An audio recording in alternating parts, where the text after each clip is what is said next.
Welcome to butterfly findings. இன்னைக்கு நம்ம பார்க்க போகிறது ஒரு லஞ்ச் பாக்ஸ் ரெசிபி தான். எக் ஃப்ரைட் ரைஸ் தான். இதை வீட்டிலே ஹெல்த்தியாக டேஸ்டியாக எப்படி செய்கிறதுன்னு பார்க்கலாம்.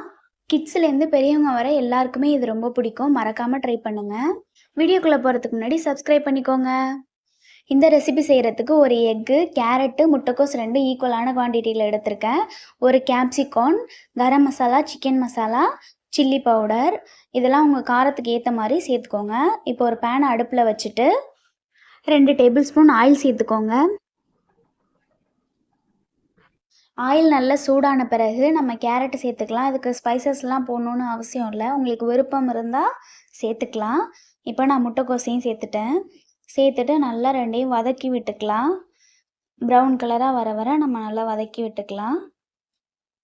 வெஜிடபிள்ஸ் பிடிக்காத குழந்தைங்களுக்கு கூட இந்த மாதிரி நம்ம ஃப்ரைட் ரைஸாக செஞ்சு கொடுத்தோன்னா விரும்பி சாப்பிடுவாங்க.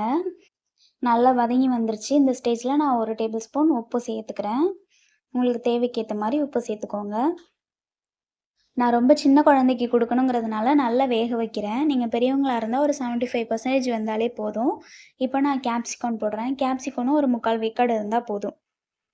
இதையும் நம்ம நல்லா கிளறி விட்டுக்கலாம். இப்போ பட்டர் அப்படி இல்லைன்னா நெய் இருந்துச்சு அப்படின்னா நீங்கள் தாராளமாக சேர்த்துக்கலாம். அது இன்னும் டேஸ்ட்டாக இருக்கும்.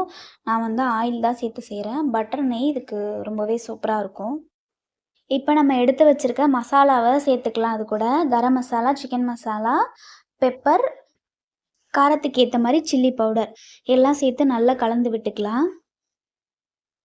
பச்சை வாடை போகிற வரைக்கும் நல்லா கலந்து விட்டுக்கோங்க. நான் தண்ணிலாம் எதுவுமே சேர்க்கல. ஃபுல்லாக ஆயிலில் தான் செய்கிறேன். அதுவும் கம்மியான ஆயில் தான் போட்டிருக்கேன். அதனால தான் நான் கைவிடாமல் கிளறி விட்டுட்டே இருக்கேன். நீங்களும் இது மாதிரி கம்மியான ஆயில் போட்டு ஹெல்த்தியாக செஞ்சு கொடுங்க பசங்களுக்கு. ரைஸ்லாம் சேர்த்தா உப்பு பத்தாது. அதனால நான் இப்போவே கொஞ்சம் உப்பு போட்டு நல்லா கலந்து விட்டுக்கிறேன். நல்லா வெந்து வதங்கி வந்துருச்சு. இந்த ஸ்டேஜில் நம்ம ஒரு முட்டையை சேர்த்துக்கலாம். முட்டையை சேர்த்துட்டு நல்லா கிளறி விட்டுக்கலாம்.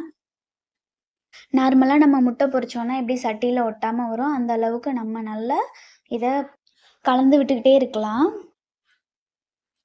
இப்போ சோயா சாஸ், டொமேட்டோ சாஸ் அதெல்லாம் சேர்க்கணும் அப்படின்னா இந்த ஸ்டேஜில் நம்ம சேர்த்துக்கலாம். நான் அதெல்லாம் சேர்க்க போகிறதில்ல. இதிலே தான் நான் ரைஸ் போட்டு கிளறி வைக்க போகிறேன். ஒரு எக்கு எடுத்துருக்கிறதுனால ஒரு சின்ன கப் அளவு தான் ரைஸ் எடுத்திருக்கேன். அதை போட்டு நல்லா கலந்து விட்டுக்கோங்க. கலந்து அடுப்புலேயே வச்சுக்கோங்க. சிம்லேயே வச்சுட்டு இது எல்லாமும் நம்ம செஞ்சுக்கலாம். அப்போ தான் ரைஸில் நல்லா அந்த முட்டையோட இதெல்லாம் ஒட்டி நல்லா டேஸ்ட்டாக இருக்கும் சாப்பிட்றதுக்கு. அடுத்தடுத்து லஞ்ச் பாக்ஸ் ரெசிபி நிறைய போடலான் இருக்கேன். மறக்காமல் இந்த சேனலை சப்ஸ்கிரைப் பண்ணி வச்சுக்கோங்க. வீடியோ பிடிச்சிருந்துச்சுன்னா லைக் பண்ணுங்கள், ஷேர் பண்ணுங்கள், கமெண்ட் பண்ணுங்கள். தேங்க்யூ.